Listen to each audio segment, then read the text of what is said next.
actually at a booster banquet for Nebraska baseball.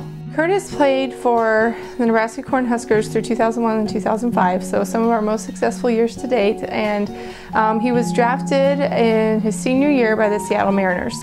When he was released, he went on to play independent ball. When that season was over, he came back to Lincoln actually. And our head coach at the time, Mike Anderson, approached him and said, "We're creating a position here at Nebraska. I think you would be perfect for it. I'm really interested in having you apply."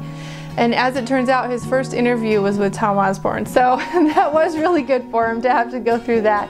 And he got the job and made the decision to stay here at Nebraska. And now we're entering our 5th season, so we're really excited.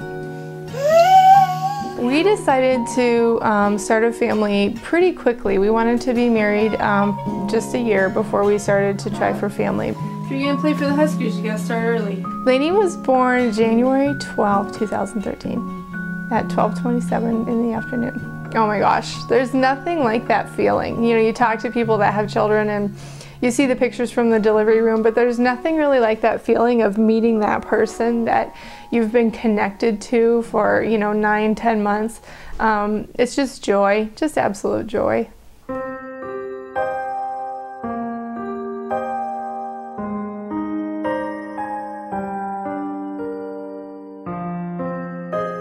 She fell asleep and then she woke up again and vomited.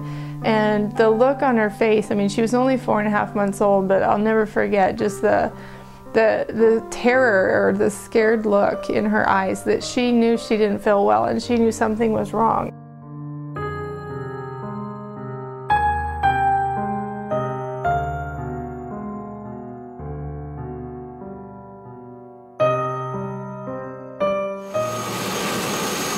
We took off and we landed in Omaha in about 15 minutes. It was very, very quick. And when we were in the emergency room, Dr. Follett came in and he explained to us that Lainey needed to have emergency brain surgery to remove the pressure on her brain and hopefully to stop the bleed that had developed.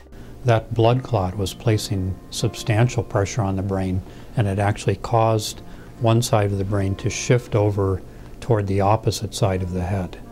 We occasionally see children and infants with subdural hematomas, but what was remarkable in Lainey's case was the sheer size of the hematoma and the mass effect that it was causing on the brain.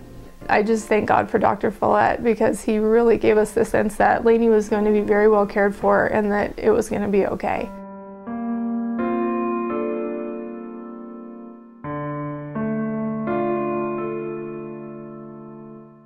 The INR is a measure of the blood's ability to clot. So a normal INR would be 1. People who are anticoagulated for such conditions as irregular heartbeat or stroke would typically have INR of 2 to 3. Lainey's INR was actually above 7. Eventually, Lainey was diagnosed with progressive familial intrahepatic cholestasis type 2, which is a lot of really long words, but boiled down, it essentially means that her liver does not produce bile and move bile through the way that it should, allowing her body to absorb all the nutrients that it needs to. Unfortunately, the buildup of bile or the lack of bile moving through also means that her liver cells are choked off to the point that they eventually start to die. So in order to survive and thrive, Lainey will need a liver transplant. Our head coach right now, Darren Erstedt, he has a saying, you're either in the bubble or you're not.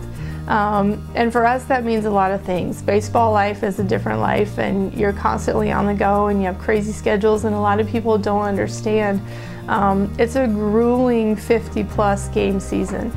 You've got people that you know you can rely on and that you can open your life to, and certainly, for us, that's always been our baseball family.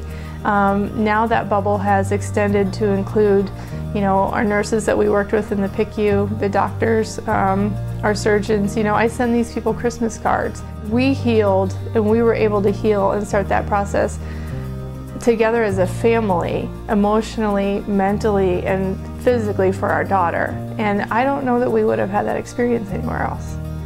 So they're in our bubble now.